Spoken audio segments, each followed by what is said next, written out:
नमस्कार, दृष्टि न्यूज में आपका स्वागत है। मैं हूं आपके साथ अंकिता। चलिए बढ़ते हैं खबर की ओर। बाबा महाकाल की नगरी में विक्रम उत्सव 2026 के तहत 13 से 17 मार्च तक कालिदास अकादमी में अंतर्राष्ट्रीय फिल्म महोत्सव का भव्य आयोजन होने जा रहा है। वीर भारत न्यास मध्य प्रदेश शासन संस्कृति विभाग के न्यासी सचिव श्री राम तिवारी ने बताया कि इस महोत्सव में 30 से अधिक देशों की सांस्कृतिक, पौराणिक और ऐतिहासिक फिल्में प्रदर्शित की जाएंगी, जिसका उद्देश्य भारतीय संस्कृति और प्राचीन वैभव को वैश्विक मंच प्रदान करना है। आयोजन में राजा हरिश्चंद्र जैसी कालजयी फिल्मों के साथ साथ वियतनाम, जर्मनी और इसराइल जैसे देशों का सिनेमा भी दर्शकों को देखने को मिलेगा। इस दौरान फिजी, नेपाल और नाइजीरिया सहित कई देशों के राजनयिक और फिल्म विशेषज्ञ भी शामिल होंगे। सिनेमा के साथ ही शहर, साहित्य और कला के रंगों में भी सराबोर रहेगा। 14 मार्च की रात घंटाघर चौक पर अखिल भारतीय कवि सम्मेलन सजेगा, जिसमें सुनील जोगी और दिनेश दिग्गज जैसे नामी कवि शिरकत करेंगे। कालिदास अकादमी में प्रतिदिन शिव पुराण, चित्रकला प्रदर्शनी, शास्त्रीय नृत्य और लोक नृत्यों की प्रस्तुतियां होंगी। 15 मार्च को ज़ाहर वीर गोगा देव की महिमा पर केंद्रित गोगा गायन होगा, जिसमें राजस्थान व महाराष्ट्र के कलाकार हिस्सा लेंगे। किस प्रकार का कार्यक्रम होना है, कितने दिवसीय कार्यक्रम, क्या विशेष? देखिए, पौराणिक फिल्मों का अंतर्राष्ट्रीय समारोह इसको होते हुए चौथा साल है ये, और ये विक्रमोत्सव का एक अनन्य अभिन्न अंग है।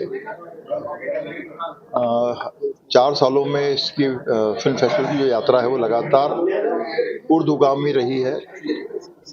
आरंभ में जहाँ 4 साल पहले 3 देशों के प्रतिनिधि आए थे, वहाँ उसके बाद फिर कभी 6 देश, कभी 10 देश, और इस बार लगभग 25 से ज़्यादा देशों के प्रतिनिधि इसमें शामिल हो रहे हैं।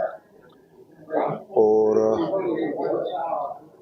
जो देशी विदेशी भाषाओं की जो फिल्में हैं, पौराणिक संदर्भों पर केंद्रित जो है, पौराणिक संदर्भ हमारे यहाँ के हो सकते हैं, भारत के हो सकते हैं, और पौराणिक संदर्भ दक्षिण अमेरिका के हो सकते हैं, अफ्रीका के हो सकते हैं, कि दुनिया भर में सब जगह पौराणिक संदर्भ मिलते ही हैं। उनके अपने अपने इतिहास, पुरातन इतिहास है। तो उस पर हम लोग ये फिल्म फेस्टिवल करने जा रहे हैं, और हिंदी है, संस्कृत है, भारतीय भाषा है और वैश्विक भाषा है, उन सब में ये समारोह की फिल्में प्रदर्शित होंगी। सर, युद्ध के हालात हैं सभी जगह भी लगभग, और इस बार हम क्या मैसेज यहाँ से देना चाहते हैं, भारत से क्या मैसेज देना चाहते हैं विक्रम उत्सव?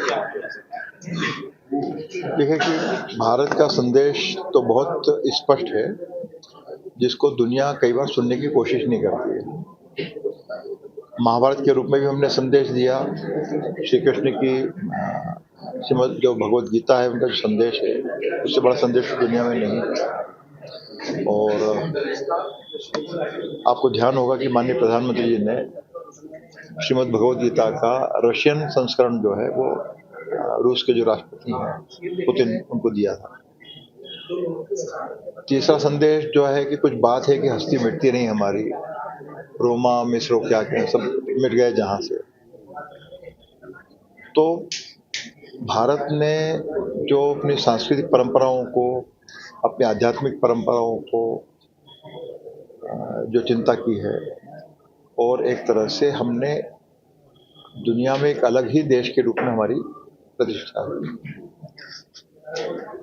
और इसी कारण कि हमारी जो सांस्कृतिक तेवर है, सांस्कृतिक लगाव है, सभ्यताओं को सांस्कृतिक ढंग से विकास जो है, तो इसी कारण हम आज भी सबसे पुराने देश होने के बावजूद हम आज भी जिंदा बचे हुए हैं और राज्य खुशी जी रहे हैं।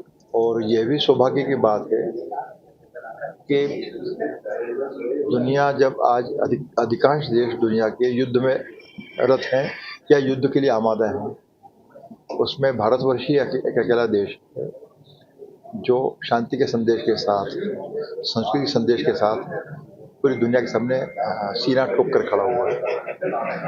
तो और हमको ये भी खुशी की बात है कि ऐसे कई देश हैं जो युद्ध के कारण बहुत परेशान हैं, बहुत तकलीफ में हैं, उसके बावजूद उनके प्रतिनिधि जो हैं इस धर्म के और अध्यात्म के संदेश को सुनने के लिए, उसका साक्षात्कार करने के लिए उज्जैन आ रहे हैं।